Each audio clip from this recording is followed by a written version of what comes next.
issue in this case is not whether Anna consented. I think on the evidence on both sides, it's clear that she didn't. And the real issue is whether or not Sean's claimed belief in her consent, which I think a jury probably would determine was genuine, was reasonable in that belief. I think that's truly the issue. Thank you. And we'll get, you've really opened the can of worms straight away there, Martin, by referencing that. So we'll come on to that. So if you've got questions around what Martin just said about the consent piece, we are definitely going to look at that, because that's probably a key part of this whole thing. But what I want to do is finish these introductions from the panel. For those that have just joined, welcome. We have asked a question to people to respond to in the chat if possible, which is, why are you here? What are you curious about? Thanks for those responses that have come in so far. We are going to come to those, so please keep them coming in. But Stephanie, could you just, as producer, could you just quickly say hello and introduce yourself to us all, please? Hello, everyone. I'm Stephanie Connell. I was co-producer on Penetration as well as casting director. That's it. Great, short and sweet. We love it. Thank you very much, Stephanie. So now I'm going to come to the first of our cast members who would say. So Georgina, please quickly introduce yourself and just again, give us a bit of background as to why you're with us today, if you could, please. Hello, everyone. So I'm Georgina and I play Anna in Penetration, who accuses Sean of rape. And yes, that is me. Brilliant, thank you. And Callum, same question to you, our other cast member. Good evening, everyone. I'm Callum and I played the role of Sean Jackson in Penetration. And it's lovely to be here with you all today. Great. So we've met everybody on the panel except for the person who started this whole thing, Carolyn Lloyd-Davis, the playwright. So Carolyn, could you just give us a quick hello, please? And I'm going to come straight to you with a couple of questions in a second. But firstly, quick hello, please, Carolyn. Hello. And it's really lovely to see you all. And thank you so much for joining us. Yes, I'm the playwright. I started the play back in 2018, I think. It always takes me a long time to write a play and get it finally on stage. But of course, COVID did intervene. But I'm also the artistic director of a small theatre company in Oxford called Living the Drama. We live the drama. Great, thank you. So Carolyn, could you just, in a nutshell, give us a brief synopsis of the play? So in a couple of sentences, what is the story? The story is the two truthful, as understood by the complainant and the defendant, two truthful stories of the same event on the same night, but with very different interpretations, different narratives of what actually happened on that night. And it goes straight, it follows both parties. They're both protagonists. It follows both of them along that very long journey from the moment of the complaint right through to the moment of Sean being charged finally with rape. Great, thank you. And before we come to some of the questions that have come in on the chat from our audience, Carolyn, last question is what was your inspiration for writing this piece? Well, it was because I had already read some newspaper articles about 3 young men in Oxford, one of whom I did know quite well. And I was shocked when it just sort of pulled me up short because I read these young men and then I researched it a little bit further. And there were 7 cases that were very similar. And all 7, the men were acquitted by a jury, or it was thrown out quite soon because of lack of evidence. And I found that very troubling because, like I suppose a lot of people, I've always just assumed women do not lie about rape. Why would they lie about rape? And I still think in general, women don't lie about rape, or men for that matter. And in very few cases do they, for maybe money or they want celebrity or something like that. But generally speaking, they don't. So I had this big conundrum. If I don't believe a woman lies about rape, and yet I'm absolutely sure that these young men and juries have agreed with me did not commit rape, what's going on in between. And that's really what fascinated me and why I started on this play. I love to write plays with conundrums and ethical dilemmas. Great, thank you, Carolyn. So I'm going to come to the first question in the chat now, and then Michael Cohen. Good to see you, Michael. Or not see you, but good to have you with us. Michael's question was, what's the legal definition of consent? So we all know this one's coming to you, Martin. If you can give us a succinct version of that probably not very simple question. It is for years. I think consent meant whether someone signified their agreement to do something, and over time I think consent means more what that person actually wished, as well as what they may outwardly have indicated. The consent is defined in law. The definition is not a very helpful one, but it does give a sort of key to the principal aspects of consent, to call it that. So I can tell you the definition because I wrote it down. So a person consents if he agrees by choice and has freedom and capacity to make that choice. So in other words, consent involves someone being free to make a choice. In other words, not bullied or coerced into saying yes. And someone must have capacity, which means to say they can't be so intoxicated that they're incapable of making the decision. And it means also, with particular reference to this case, that they have to be awake and aware of whom they're in bed with, and whom there may be some movement of their body in relation to the other body. So consent in a nutshell involves someone making a free choice when they have the capacity to do so and agreeing to do so. Yeah, it has developed probably from a lot of our understandings of what consent might have been. I think that's probably an area for danger. So Sally, I'd love to bring you in here. That point about maybe the changing understanding of consent that Martin's alluded to, how do you see that play out in your role? I think it's about meaning. I think everybody has got their own definition of the meaning of consent, and I think that's where the lines get blurred. So I work a lot with couples in coercive, controlling relationships, and sometimes they don't know that they're in coercive, controlling relationships. It takes me to explain the law in some respects, again, depending on how you've been brought up, depending on what sort of relationships you have seen growing up. There's no such thing as normal, is there? You know, everybody's got their own normal, everybody's got their own interpretation of what a relationship is going to look like. So I think this is all about perception, which is why it's so complex. Absolutely. And I'd love to bring in Georgina in a second, but I just want to sort of add in this next question that's come in.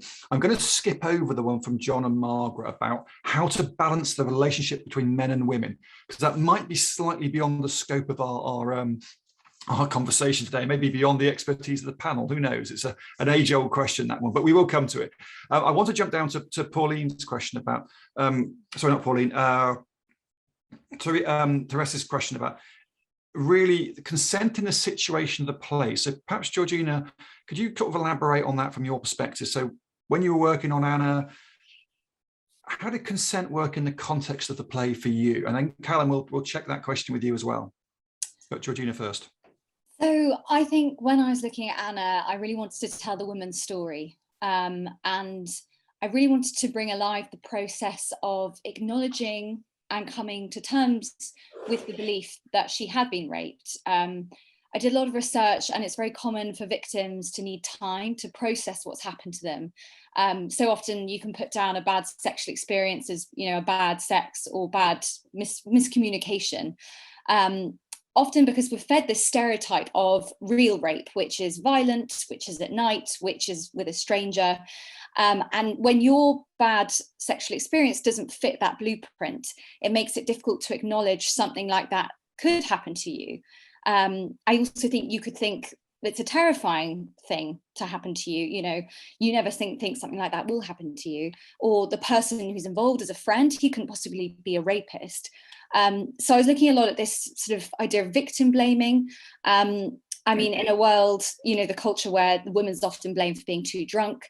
And if something terrible happens to a woman in the media, often it goes hand in hand with what was she wearing and why was she walking home alone. So I sort of wanted to look at that debate and how difficult it is, I think, to come forward after a bad sexual experience and process what's happened and put a label on it, and try to figure out what it is and what it's not. Great, thank you, Georgina. Really, lots of things there. I'm going to come to the audience in general in a minute, but let's just get Callum's perspective on that. And just again, that question was really about within the context of the play, where was the rub of the green around consent? And maybe answer this one from Sean's perspective. Callum, give us a bit of the insight into what you discovered as Sean. What I discovered as Sean, yeah. Before the play, when I first read the play, I must admit that me as Callum, I didn't have too much of an understanding of consent at all. And I'd never really been educated on it at university or at school. And so I guess Sean's character as well in the play, when it starts, you know, he wouldn't have had that understanding as well. And he didn't have much of a clear understanding of what consent was. As the play went on, Sean became quite an expert on consent. A little bit like, I guess, myself, I had to learn as much as I could about it.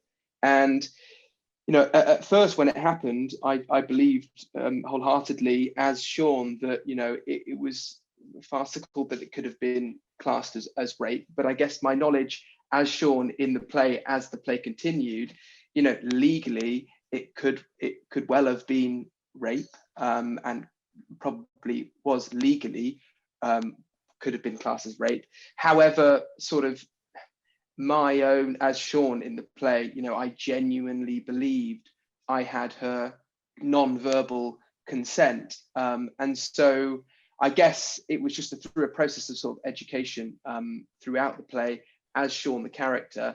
I think he learns a lot as it goes forward because he needs to become an expert so he can fight his corner.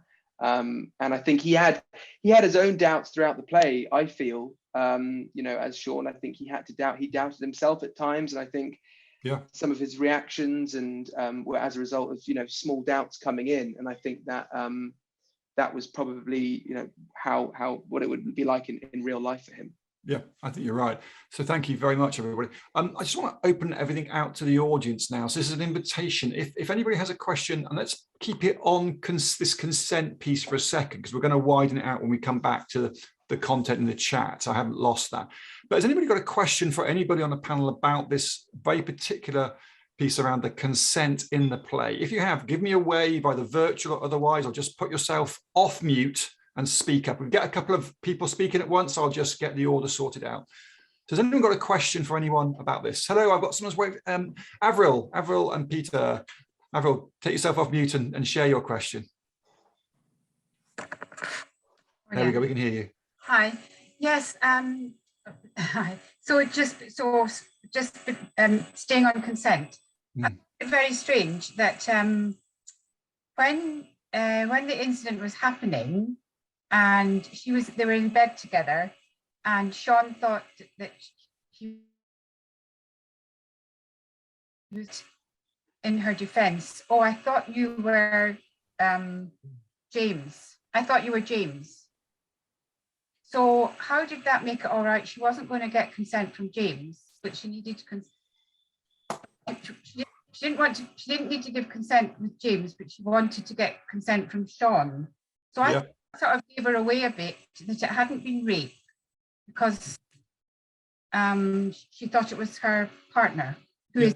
Good question. And actually, Avril, it links into Carol's question she put in the chat, which was, is verbal consent expected within a marriage? So let's just deal with this one first, then we're going to come back. So Brimi, I can see your hand up. I'll come to you next, but Martin, perhaps we'll come to you on this one, and then Sally will come to you as well. Just this thing about, does it make a difference that Anna didn't have to give verbal consent? She was in bed, she was in bed with James, and the same thing about within marriage. I think someone can consent to sex without vocalizing that consent. It would be, if you can, it would be a nonsense to say that consent didn't exist in the absence of someone saying, please have sex with me. Yes, I agree to have sex.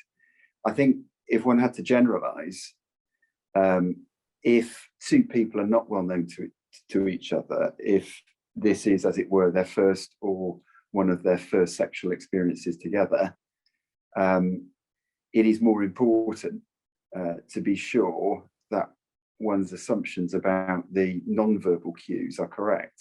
So I think there's a much stronger onus on someone who finds himself in bed with someone for the first or the second time to be sure that the person is genuinely consenting.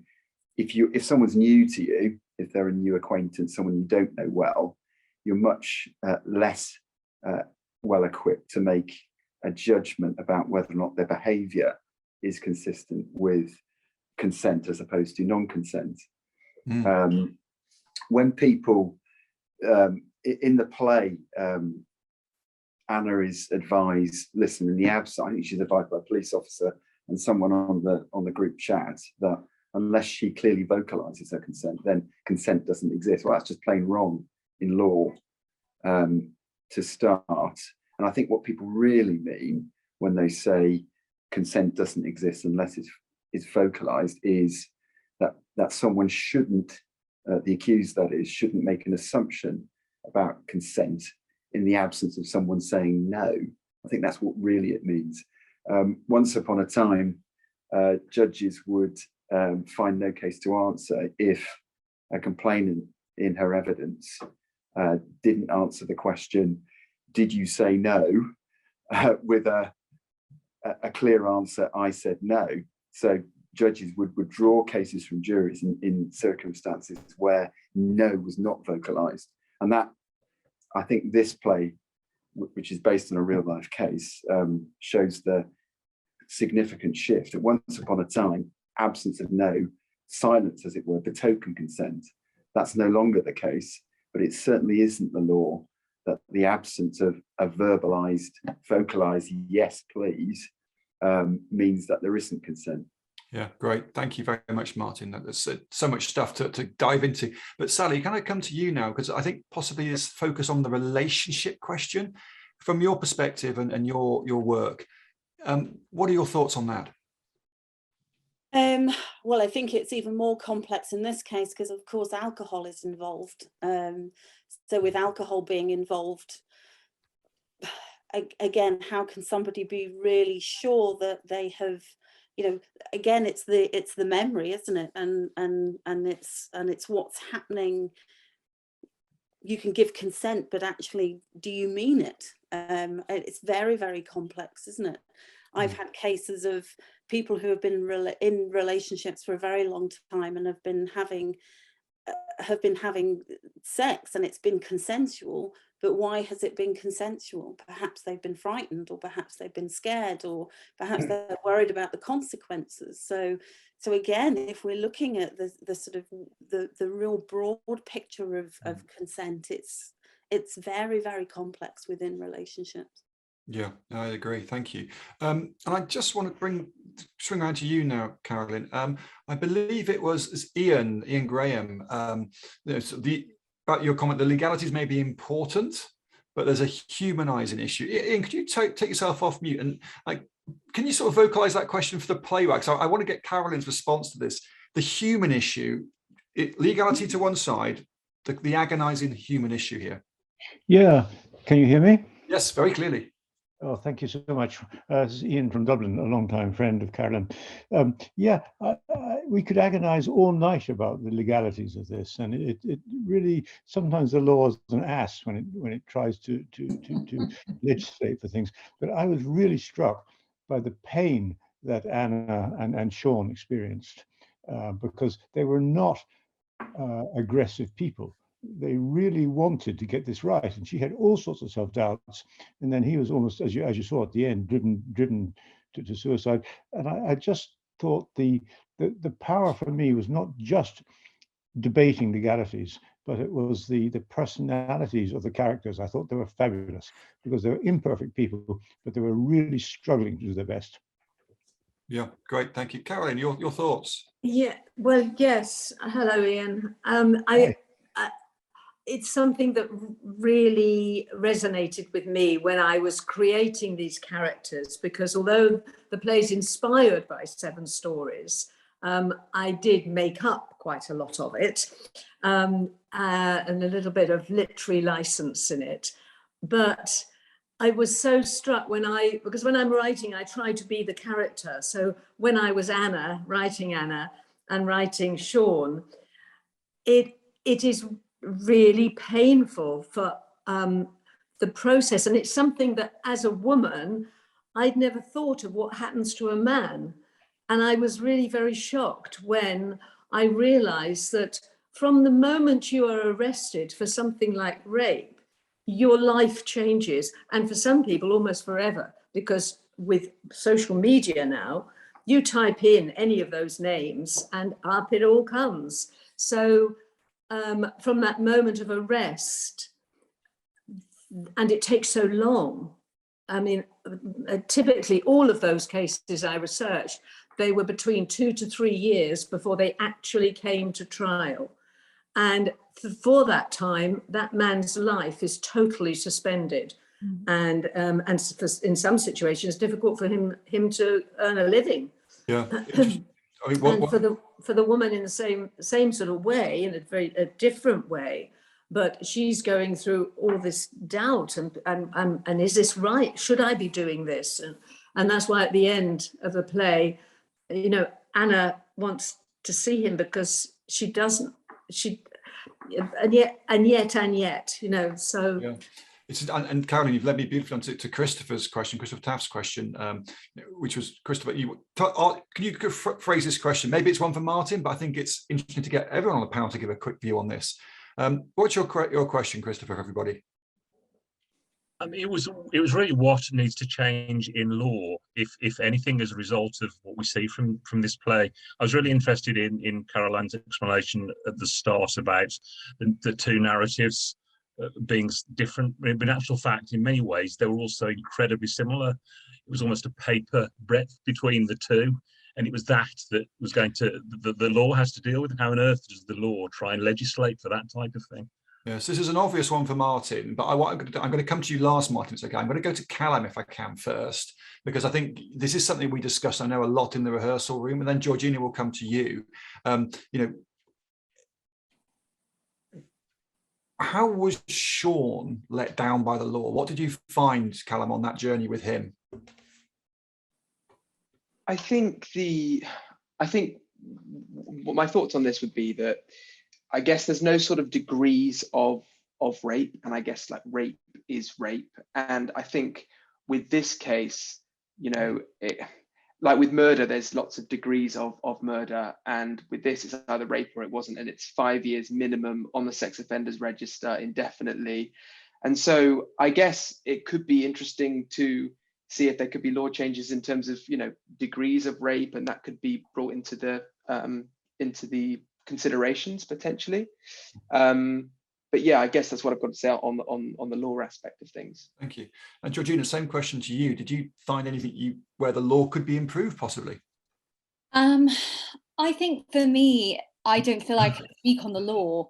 I totally agree with what Callum said in terms of degrees of the fact that, you know, someone who's involved in domestic abuse sort of gets a sort of lighter sentence than someone who as Sean would in this case. That there are, I find some areas of it concerning, but I think for me, I am so fixated by the sort of tragedy of 2 lives derailed by this moment of he said versus she said. So for me, it's just education.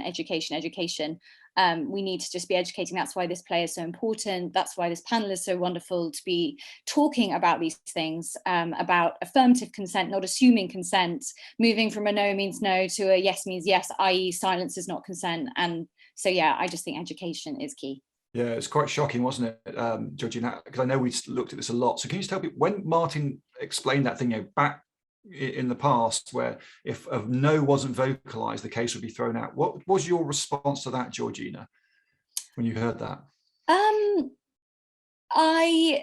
I think I totally see that. I mean, I think it would be odd if there was like a contractual sort of say yes now. But yeah, I think it's such a grey area, and it's so difficult to navigate, and especially young people at university drinking. So I just think conversations like this are so important. Thank you. And Sally, I saw you nodding away there as Georgina was responding. So what's your take on this? Anything in the law that you think could be improved? To be honest with you, I don't know enough about the law. It's really not my expertise at all. I'm nodding my head furiously at Georgina simply because I think education is key. And I think educating children, but how do we educate schools that educate children? How do we educate parents that are educating children as well? There is this assumption that that parents have got the parents have got the answers, schools have got the answers, but actually, where do we start? You know, we've got to educate parents in how they educate their children. How do we educate boys differently to how we educate girls? Yeah, I totally agree, Georgina. I think it's education. Yeah, thank you. And Martin, let's bring this back to you now, because I know you work in education, so we've got comments on that as well as the legal points. So you've got the microphone. Yeah, if you said, how can the law change to reduce the incidence of rape, of traumatic experiences, principally for young women, the answer is it can't, it's incapable. And the real issue and the real answer is education, no question. And my personal view is that there should be an acknowledgement of the fact that many young men learn about sex and how to go about it and what one can expect when one engages in it from watching pornography, as opposed to any other form of insight. I don't think you'll find a father who's ever had a discussion with his son about what happens when two people get to know each other and end up having sex with each other. So far as, if I had to look at the experience in this case and say what might be changed, it wouldn't be a change in the law. What I think is notable is the sheer length of time between a report of a complaint being made and a decision to bring a charge.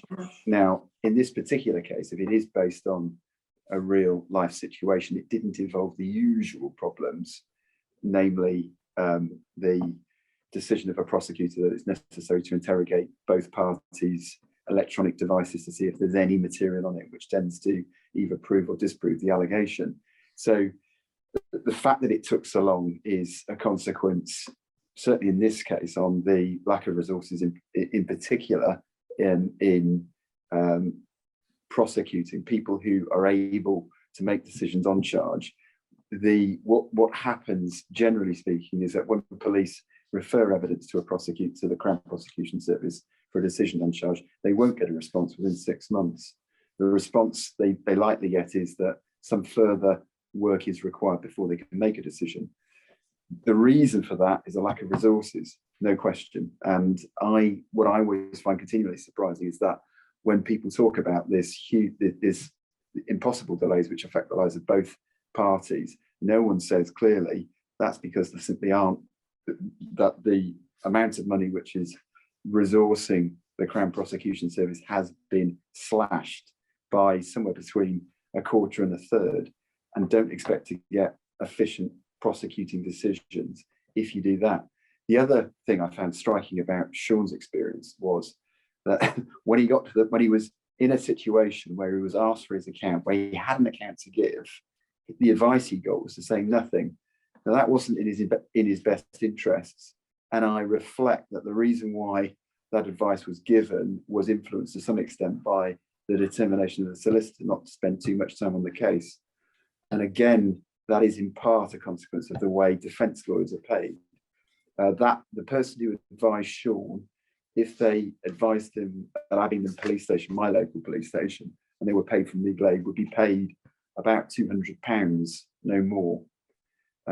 If you're a solicitor and you're asked to represent someone, and you know that £200 is what you'll be paid, the most efficient economic advice is no comment, because the interview is shorter. There's less a need to get clear instructions from your client before an account is given. What was unfair, I think, in Sean's case is that he was arrested at all. Why was he arrested? Why was he not simply invited to attend the police station voluntarily and told he's got 24 hours to find himself a solicitor? That would have enabled him to go and see a solicitor, tell the solicitor to get proper advice and to give a coherent account when he was interviewed. And I find that very often, if someone doesn't give a coherent account, what happens is that there's an assumption that there isn't really a plausible defence being or likely to be put forward, and therefore the case against the accused is stronger. Whereas if they do give a coherent account, which is plausible, which makes sense, the prospects of charge are significantly reduced, and the prospects of acquittal, if they are charged, are significantly enhanced. So that's what I say. Law's not the answer, but the system of applying the law is under-resourced, both on the prosecuting side and the defence side, and that has real effects on people's lives, because it means some people get bad defences and cases go on unnecessarily. Yeah, and it certainly happened in this case, didn't it, Caroline? So again, you were nodding away there, Caroline. Anything to comment on in terms of the specifics of the play that you chose to write? Well, yes, just picking up on Martin's point there, I think that a young man, Sean, being arrested immediately is because there's a lot of pressure on police or other organisations to make sure people know that they are taking rape seriously, which is quite right, and so they should. They should take rape seriously, and I think they would be. I mean, I can't comment on any specific case, obviously, but I think they would have been concerned that had they given him a couple of days to get himself together and his defence worked out, they would have been criticised for that. That he should have, if it's rape, like murder, you need to get. It's a very emotional. It's a very emotional crime, I think. Yeah, thank you, Caroline. So I just want to move this on a little bit now. So again, if you have things you'd like to comment on, please take part in this as much as you can. But we've got a slightly different question coming in now, and it's related to this idea of education. So Kate Gray, you've asked this idea about mentors and schools. Kate, if I know we can't see you, but if you can turn your microphone on, could you just articulate this question? And possibly, Sally, this might be one for you to pick up on to begin with and see where we go from there. So Kate, over to you. What was your question? Yeah, thank you. I was thinking about the role of mentors and how it might have been different for the two adults if they had had mentors as adults, external, but also then how that connects with what we were talking about in relation to education, and just sharing some experiences about one of our local high schools. We've done some pieces of work over the years with youth circles, and we've had separate groups for young women and young men, and all of their language about sex and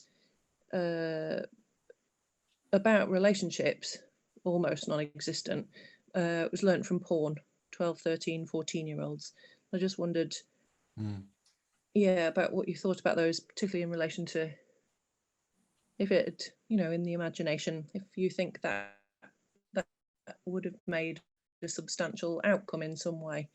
The young people shared with us that they had nobody. So they had parents and they had teachers, but they couldn't talk with them about sex. They couldn't initiate those conversations about sex, and they have sex education in school. And so we were aware of that with some of the young women's work that we had done.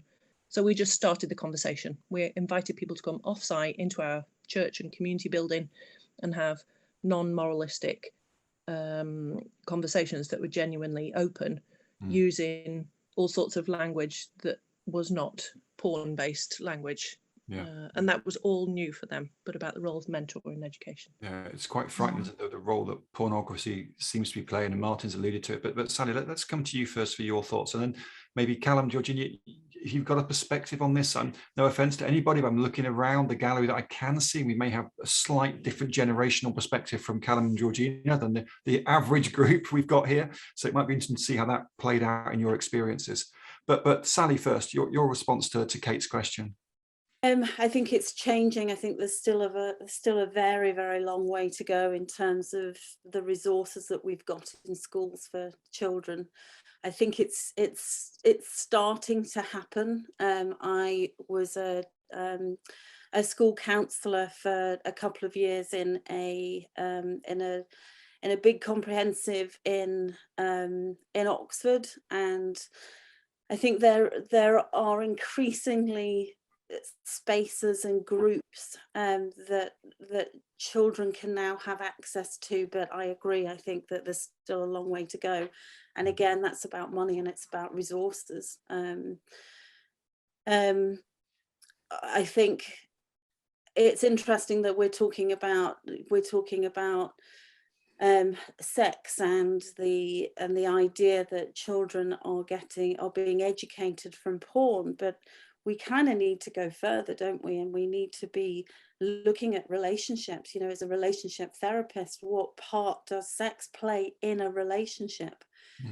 Children are learning about sex, but what are they learning about relationships? What are they learning about respect? What are they learning about consent? What are they learning about how we treat one another, about fairness, about there are so many other aspects about relationships. So I think educating children about relationships is fundamental to their well-being moving forward, not just about sex. We provide sex education, but I just think it's so limited, isn't it, in terms of what children come out and what they know. They know the sort of practicalities about sex, but what are they learning about emotions? What are they learning about feelings? What are they learning about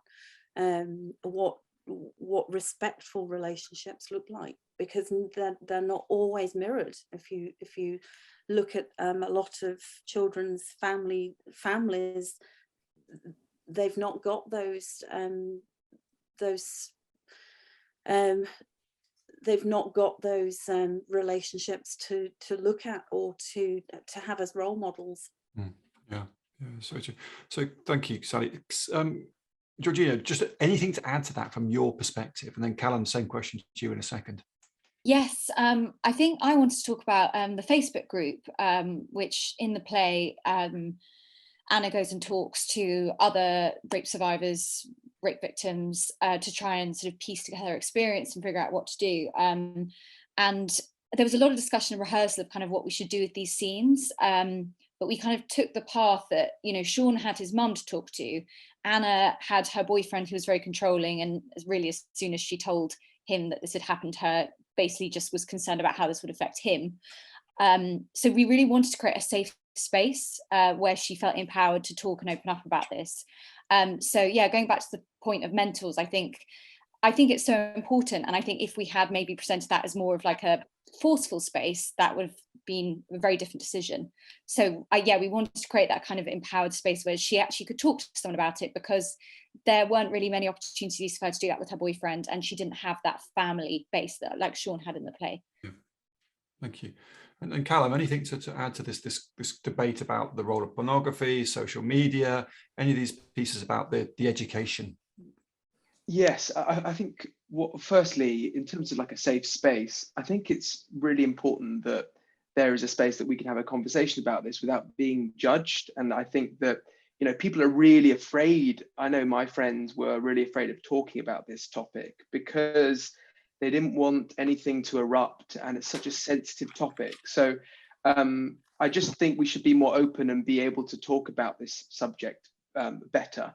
And I think in terms of education, I think from my own experiences, I'm 28. I didn't have any education at all on this area of consent through my schooling or university whatsoever.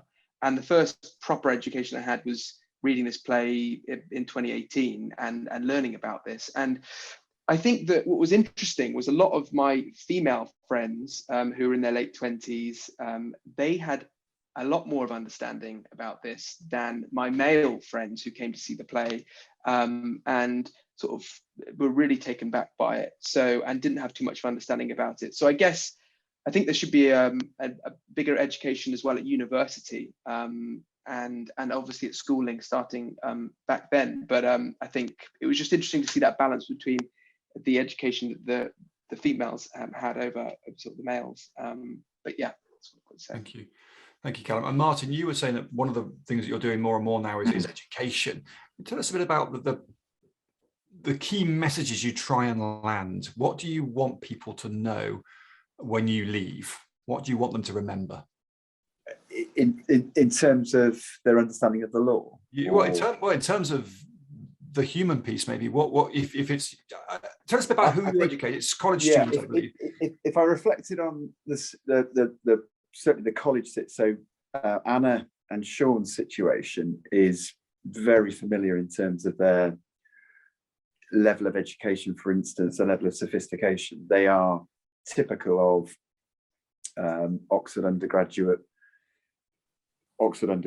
frankly, and the situation they found themselves in is typical of cases where I've advised on investigations and proceedings, and the invariable scenario is two individuals who in their first term, who don't know each other, who are both very drunk, find themselves in bed together. And in most of those cases, one can be reasonably confident that the accused didn't make a deliberate decision to take advantage. But it's also clear that the complainant didn't want to have sex, either because they weren't conscious or sufficiently sober to make a decision that that's truly what their wish was, or that it wasn't something they wanted to happen, even though they were sufficiently able to make a decision. And if you have sex with someone, you don't know them, and you're both drunk, the possibility that as a man that you'll misunderstand and conclude that consent exists when it doesn't is much higher than if you're sober and you have a relationship which precedes sex. If you want to avoid the sorts of situations which Anna and Sean found themselves in, the answer would be don't have sex with someone you just met, and when you and the other person is either drunk or recovering from being drunk. Yeah, it's fascinating, isn't it? I'm just thinking, Kate, it's about some of the comments you put in the chat. I'm not going to come back to you right now because I want to give the microphone to Carolyn and find out what Carolyn's thinking about this idea of a question that we talked about in rehearsal, that is it possible for us to have our cake and eat it, to have happily consensual, high quality sexual relationships with people we don't know and under the influence of alcohol? Is it possible to have all of those things? And it certainly seems, Martin, from what you're saying, and Sally, from what you're saying, that it's unlikely. Well, I suppose my experience of situations where two people who don't know each other, who have sex when they're drunk, tends to be situations where one, after the event, accuses the other. I suppose so. My perception of sexual relations between young people is warped. Yeah, I dare say.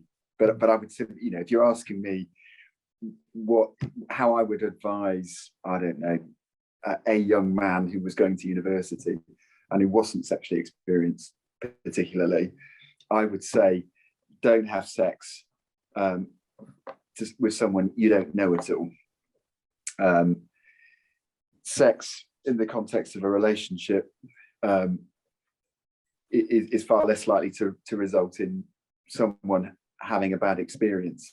I advised in one case, it was the circumstances were extraordinary, where two people who neither of whom has had sex with each other decided that they wanted to have sex and worked out exactly what would happen. And it was a surprise to both of them that it was a horrible experience. And it was striking. They didn't know each other, and I just reflected, why didn't you, rather than working out exactly what you wanted to do by reference to pornographic videos you watched together, why didn't you take a walk in Christchurch Meadow and get to know each other? Why not have a kiss, hold hands, develop your relationship towards a sexual relationship in a mature way, and have a better relationship with themselves as well. You know, yeah, no question. As a relationship therapist, of course, I'm dealing with other people's relationships, but the most fundamental relationship that we have, and the most important one, is the one that we have with ourselves. So why are we putting ourselves, you know, I'd be curious as to why these young people are putting themselves in those situations without reflecting on whether, you know, reflecting on the implications or the consequences, or whether it's really what they want to do. Is it for them? And I just think the more we know ourselves, the more we sort of have an understanding of who we are, the more we're in control of our behaviour. Yeah, thank you. I agree. Carolyn, you've been listening for a while. I want to ask you to reflect on what's just been said, but then I also want to push us towards the question that Victoria Marcham's asked in relation to Tinder, and would this have changed things? Because the question that's asked, and maybe Victoria, you take yourself off mute and just phrase this question, but it's about, you're saying about Tinder is known as being a hookup site. Well, you're saying very clearly in the play, the setup was that Anna was going to go and have a hookup. She didn't need Tinder to organize it, but she was going for a hookup. So I want to add that into your response, but generally, Carolyn, your thoughts and reflections on the discussion so far, and then we'll move into this Tinder related question. Yes, I mean, I think it's very easy at our sort of age, for some of us here, to forget what it's like to be actually 18, 19 and free of home and school, and it all sounds really exciting and you're not sure what it's going to be like. And I mean, I know I used to, one of my undoing was thinking, well, I wonder what it'd be like, I might try it just to see, and then I might regret it. And so I think it's things like one night stands, hookups, the 60s summer of love, I mean, all that free love, that's been there ever since I think man and woman spotted each other, and or woman and woman, or man and man spotted each other. And so I think we should not forget that.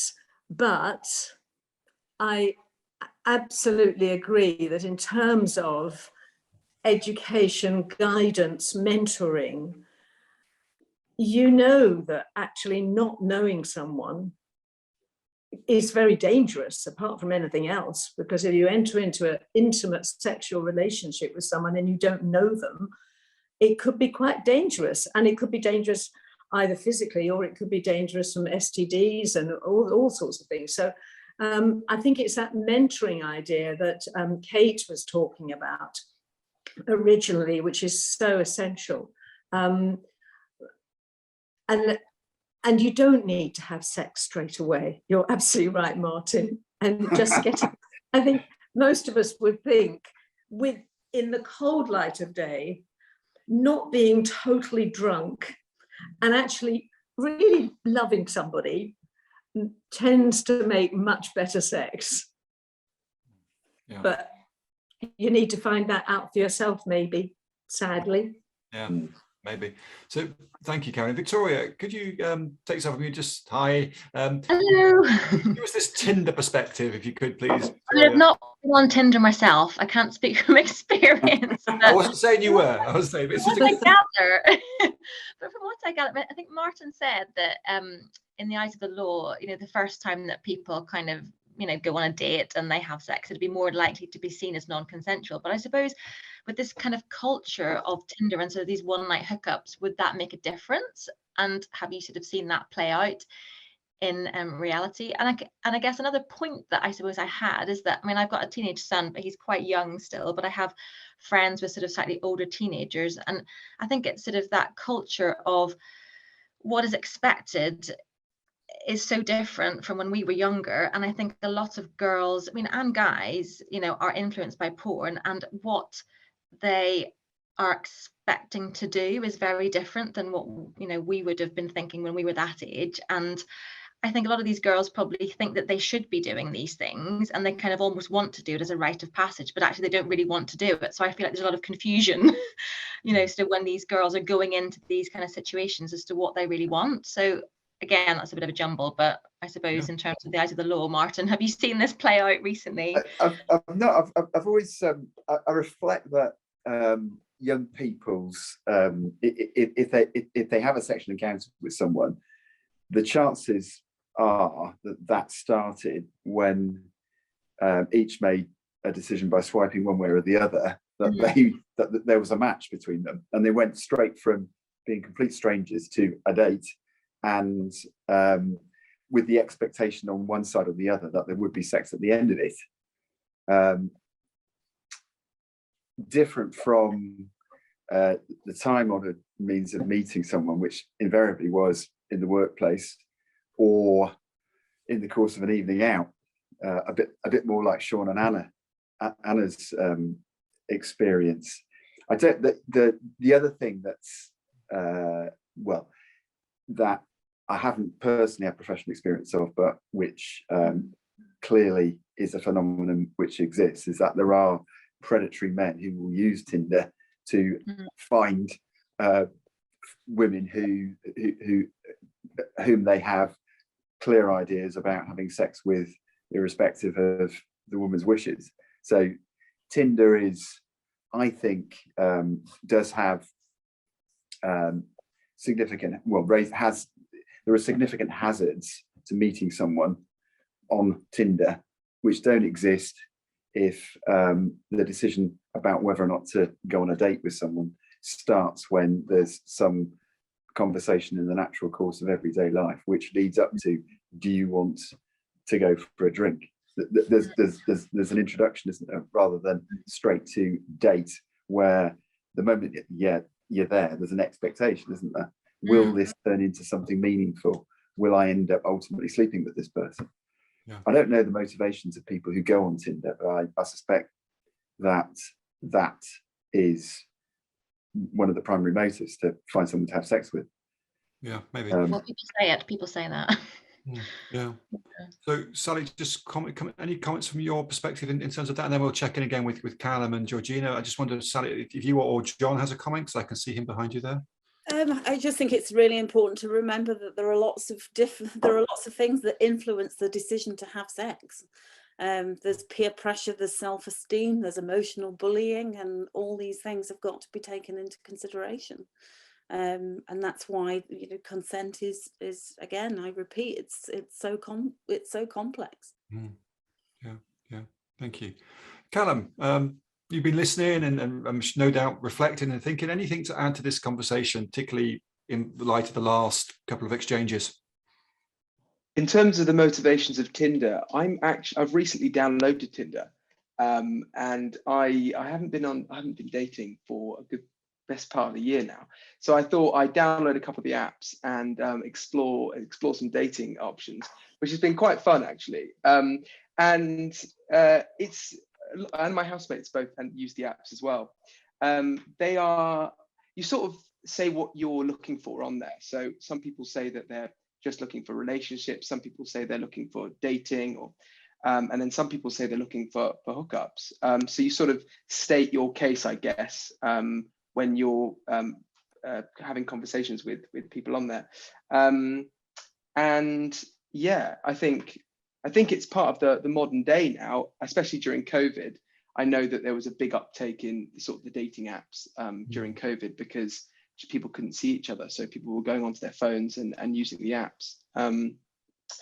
But but yes, in terms of the motivation for Tinder, I just thought I'd add that in there. And to, people of our age now are using them. That is a main place that people will go. Having said that, on Saturday I was at a dinner party and met a lovely lady, and we are going for a date next week. So that still happens too. So you've got a bit of both there, but they're very popular in this day. So remember Martin's advice: hold hands. Callum, before we move on, I just want to ask you a question. Knowing Sean's fate so intimately and having lived it for the best part of 3 months, has that affected your behaviour on the dating apps? Massively. In terms of, it's affected my your approach. My approach, my approach, definitely. And any sexual encounters I've had since reading the play and living the part of Sean for that period of time have changed in just the way that I sort of approach and think about going into those situations, and when you get into the bedroom as well, and how I sort of meander around that sort of area as well. So definitely, and it's been, I've so appreciated the play for that reason as well, just because of the education piece for myself in terms of my interactions with people. So definitely. Thank you, Callum. Thank you. And Georgina, anything from your perspective on this latest couple of interactions? Yes, I think on the Tinder point, I feel that you should never still assume anything about anyone, only because I know a lot of my friends who've met their boyfriends and their partners on Tinder. Now Tinder has sort of more of a reputation, but there's other apps, Hinge, Bumble, doing all sorts of similar things, and things are always changing. So I think never assume consent, no matter how you meet someone. Just because you're a match on a screen doesn't mean you're a match person. So I think for me, always never assume, always be in tune with the person you're with. Can I ask you another question? Oh, please, sorry, Georgina, to interrupt you there. But that having lived and experienced so intimately, has that changed your approach to any of this, or even maybe the advice you give friends or as a listener? Yes, I think it has been a hugely eye-opening experience. I think doing all the research that we did and living the life. I remember, David, before rehearsals, you sort of reached out to me and said, this is quite heavy material. I'm here. And I thought, I'll be fine.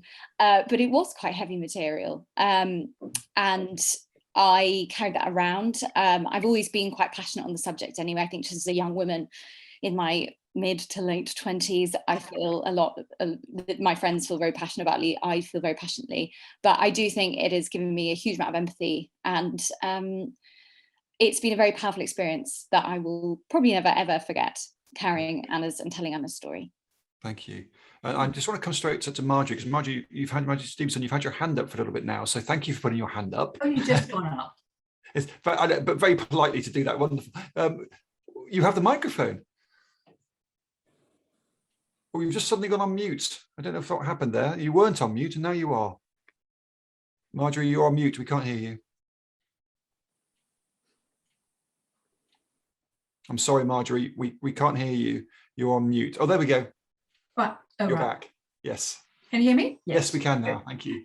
I think it was the thought of Callum wandering around the bedroom that made me put my hand up. Anyway, he's gone.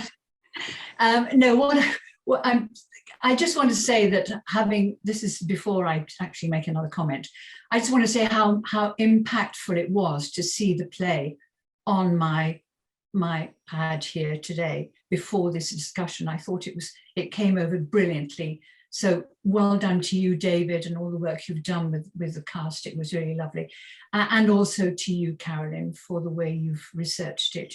It was such a strong watch, it really was. And I think it's one of those plays that should be shown to a lot of people, a lot of young people, certainly, in schools these days. And I think it would make for wonderful discussions after that.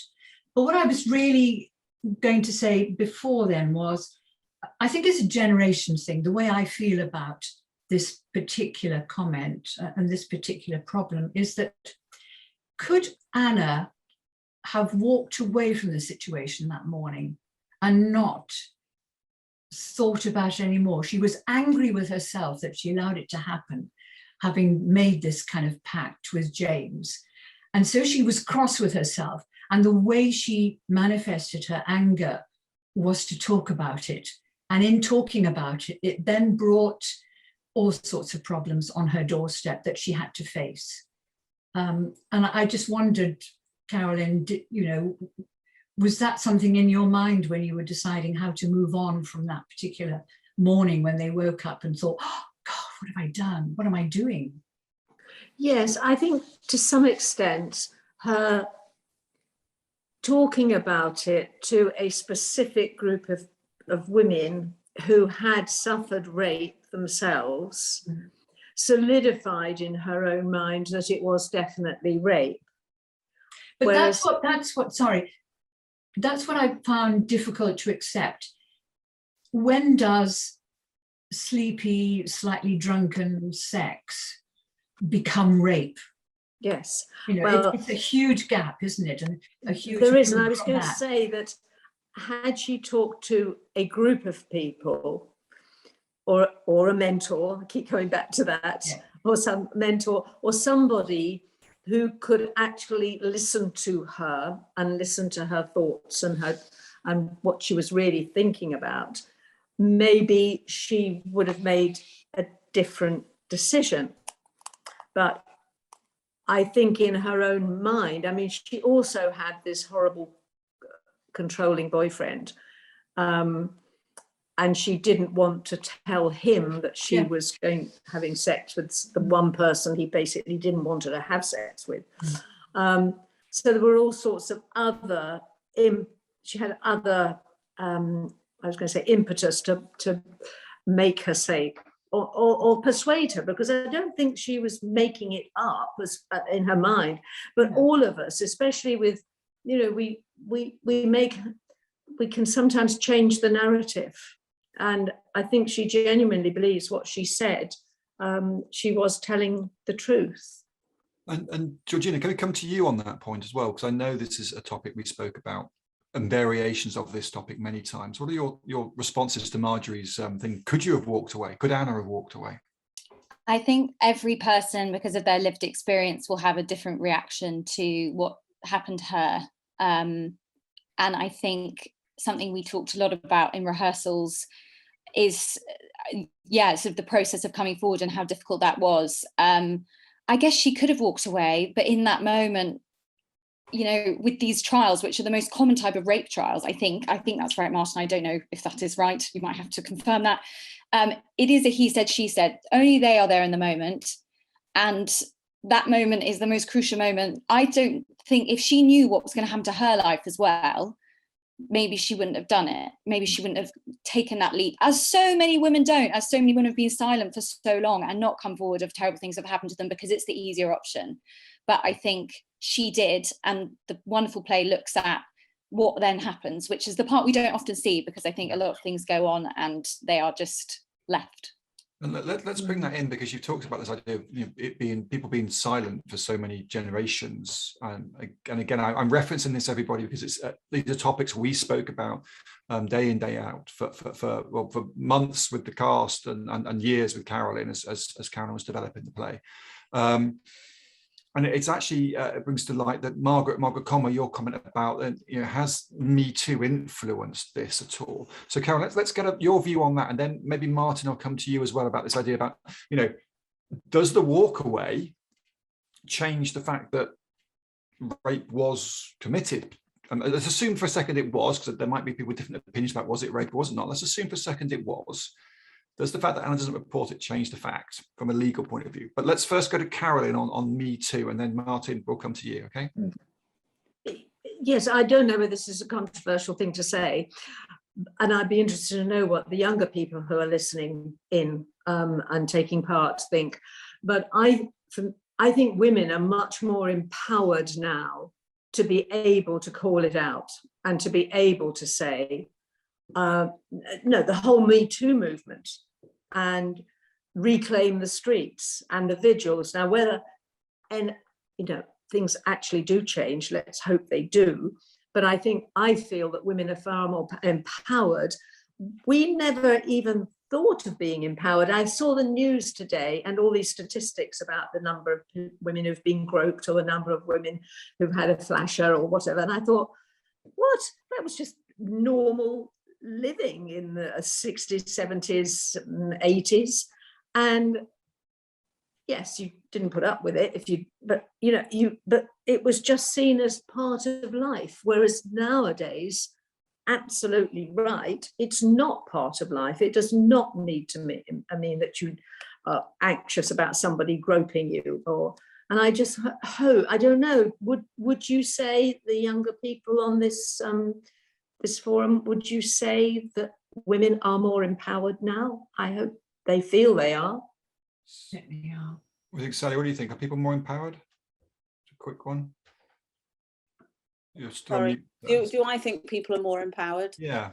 Again, I think there's still there are some people who are empowered, and there are some people who are not. I just don't think that we can generalize like that. I think that again, what does empowered mean for some people? Again, it's all down to interpretation and what lens you look at it through. Yeah, thank you. Martin, let's come to you. I've thrown about 3 or 4 questions your direction. Pick up the one which is front of mind. I think my reflection is that in this particular case, which is I think true to life, a jury would say, and I think most people would say, that Anna didn't consent to Sean having sex with her. I think her evidence that I woke up and Sean was having sex with me, and I hadn't said to him that he could, and I hadn't indicated consciously that he could, would be accepted as the truth. I think also that a jury and most people would be inclined to believe, or certainly not to reject as a lie, Sean's claim that he genuinely believed that Anna was consenting. So one can, as it were, from the perspective of a woman, have something happen which is traumatic, which one did not consent to, and yet no crime was committed. That is a real possibility. And the other thing I reflect is that very often when, in particular, low rates of conviction in rape cases are spoken of, the argument often is this must be wrong, something must have gone wrong, given that the phenomenon of women making false accounts to police of rape is so slight, and it undoubtedly is. The incidence of malicious allegations of rape is tiny, vanishingly small, and doesn't exist in most cases. I've seen cases, but they're very rare. It doesn't follow from an acquittal that a jury has decided that a woman is lying. The jury's decision is that they can't be sure beyond a reasonable doubt that the defendant, in his claim of reasonable belief in consent, is lying. That's what it amounts to. So acquittal does not mean that you're innocent. Acquittal does not mean that a jury decided that the complainant was telling a lie.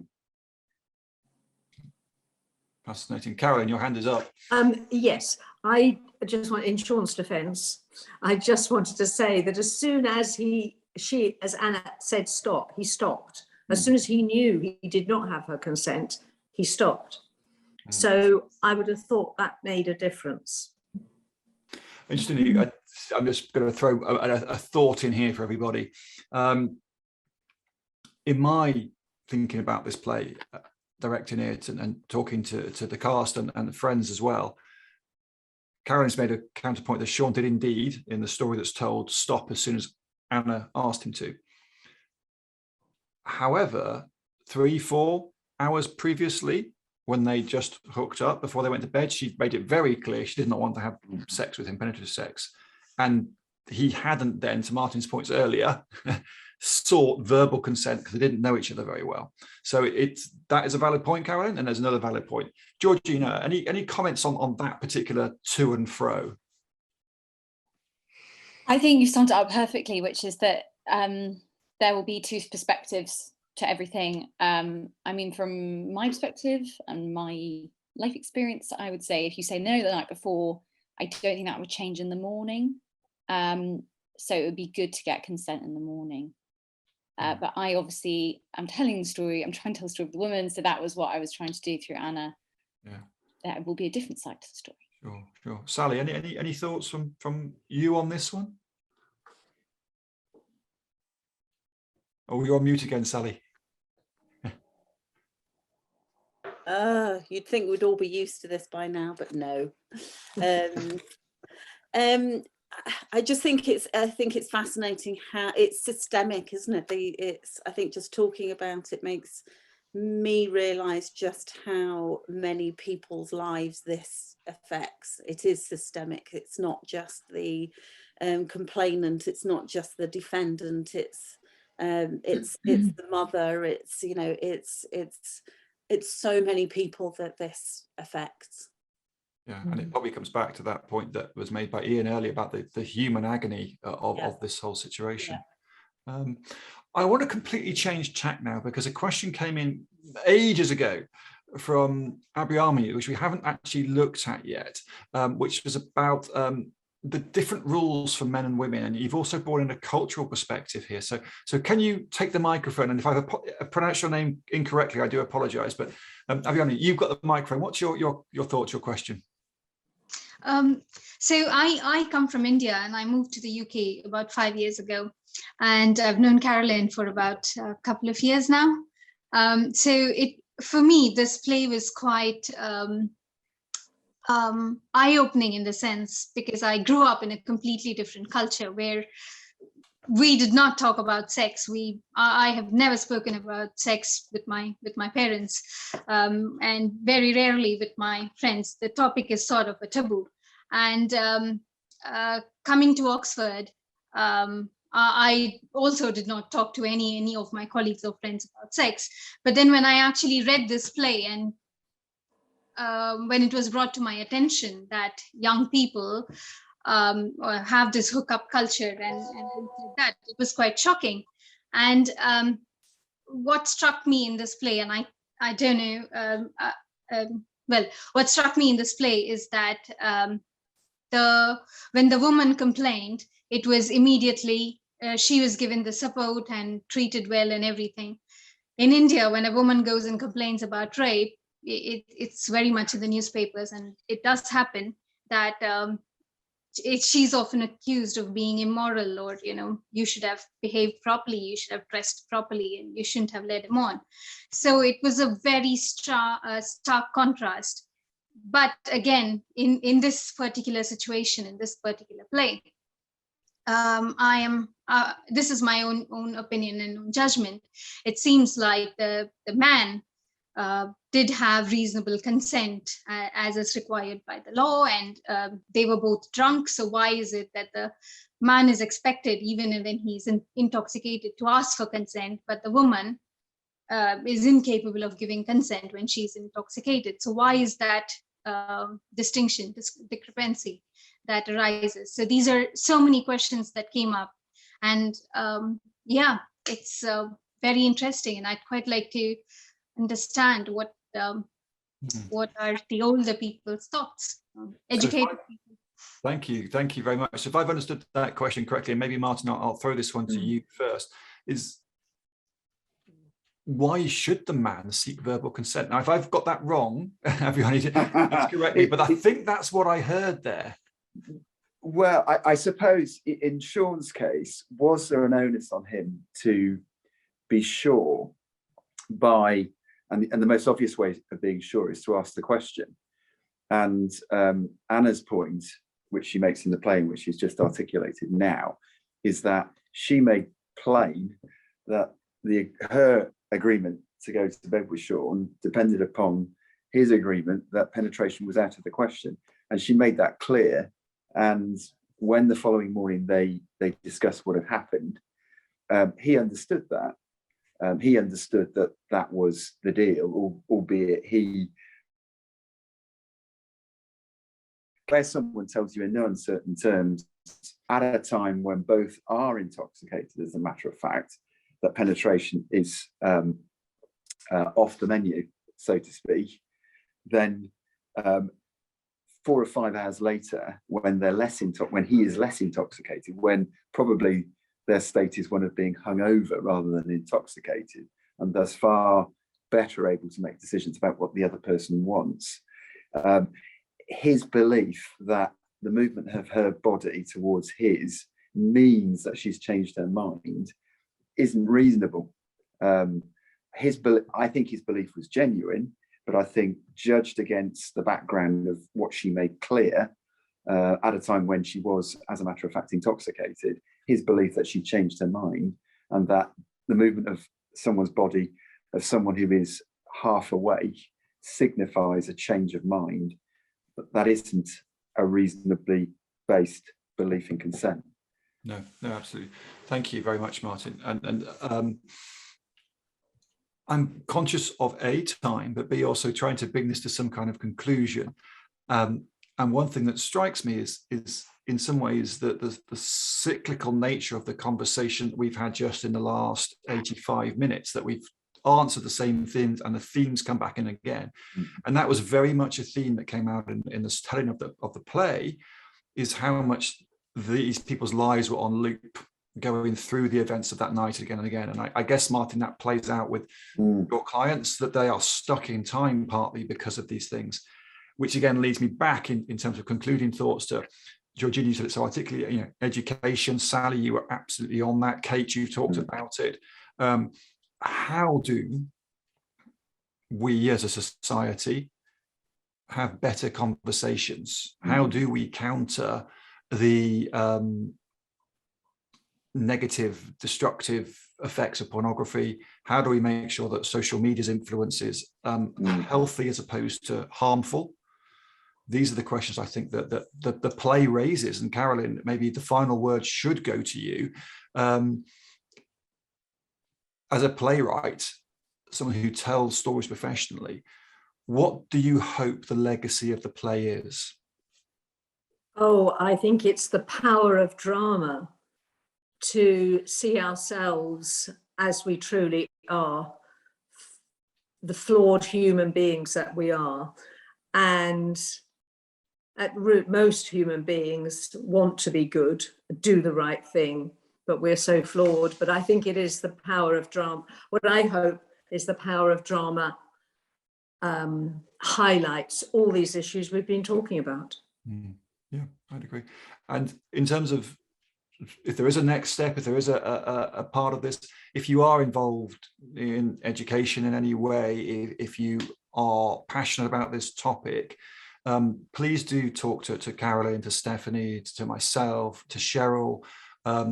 Get hold of the play. If you want it on anywhere, let us know, because we all believe, Callum, Georgina, Stephanie, Caroline, myself, and obviously Sally and Martin too, that there's a story that needs to be told here, that education must be at the forefront of this, because there are so many that influences affecting young people. So on that note, could you just join me in thanking the panel for their time and their expertise and their thoughts tonight? Thank you very much, everybody, for joining. Thank you. And to our audience, thank you very much.